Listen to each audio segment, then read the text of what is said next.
Hello, this is At the Movies with Generation Now. I'm Cody Fielding, and today I'm going to be talking to you about Prometheus, starring Noomi Rapace, Michael Fassbender, Charlize Theron, Guy Pearce, and Idris Elba. The movie is directed by Ridley Scott. The movie follows two scientists, Dr. Shaw and Dr. Holloway, who have discovered through map paintings all across the world from different centuries that might lead to the origins of mankind, answering all of mankind's questions. Where did we come from? Who created us?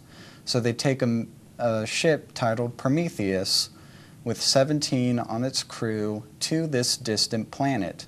When they get there, they find their answers, but at a price. These engineers, as they call them, although they created us, are looking to destroy us, and Dr. Shaw has to figure out a way to stop them before they reach Earth. Now, this movie is somewhat of a prequel to Alien, but it stands on its own.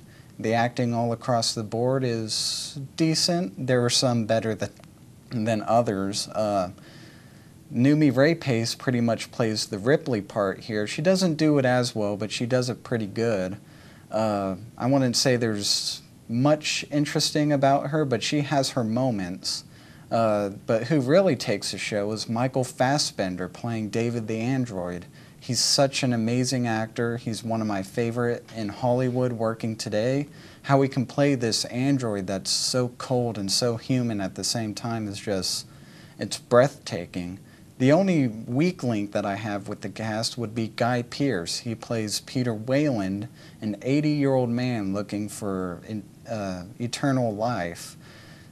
He's just a very weak link. I mean, the old age makeup is bad. His performance is not really good. He's just not a very convincing old man.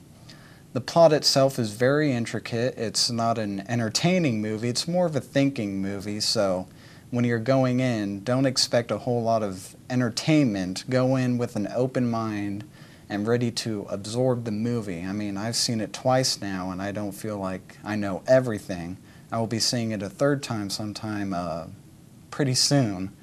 The visual styles, though, are breathtaking. If you've seen other Ridley Scott movies, this one tops them all in visual style. It was also filmed in 3D, so if you want to see it in 3D, and I do recommend, it's probably one of the better 3D movies since Avatar.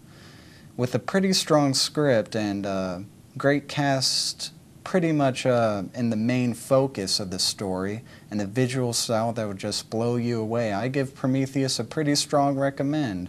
I'd say go see it in theaters. If not, if you don't want to spend the extra money, then wait for it to come out on DVD.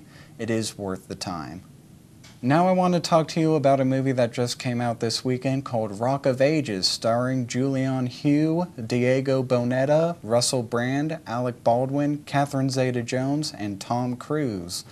I knew very little about this movie, only knowing that it was a musical, but the story follows two young teenagers, Cherry and Drew, that are pursuing a singing career in Hollywood. And after meeting by chance in front of the bar that they both work at, they instantly fall in love, but their love is put to the test as each can't trust each other and wanting to pursue their lives in the spotlight as being singers.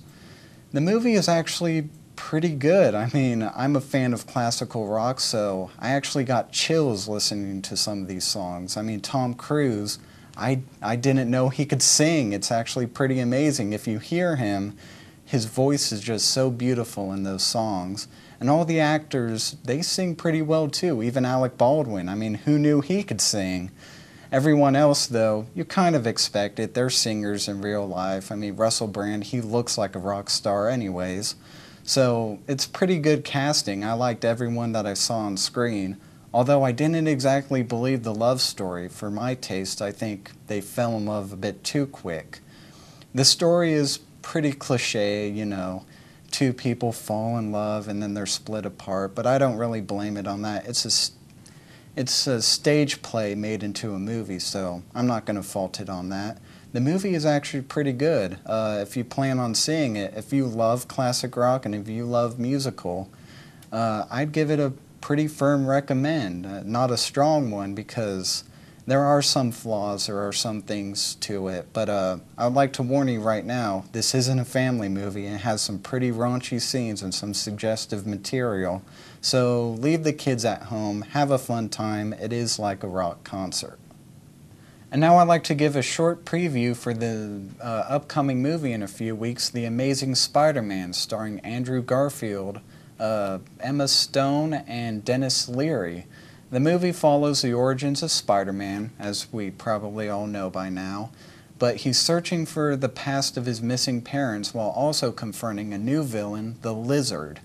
Now, I don't really know much about the movie, but if it's anything like the Sam Raimi movies, we're going to be seeing the origins of Spider-Man again, getting bitten by the spider, getting super strength, sticking to the walls and all that. I'm not exactly sure how to feel about it. I love the Sam Raimi movies. I grew up with them as a kid. Seeing it done again, especially so soon, it may not be right.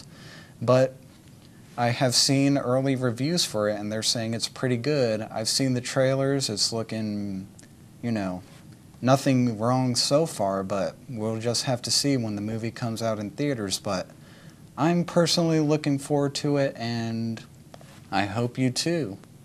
Well, this has been At the Movies with Generation Now. I have been your host, Cody Fielding, and I look forward to seeing you in theaters.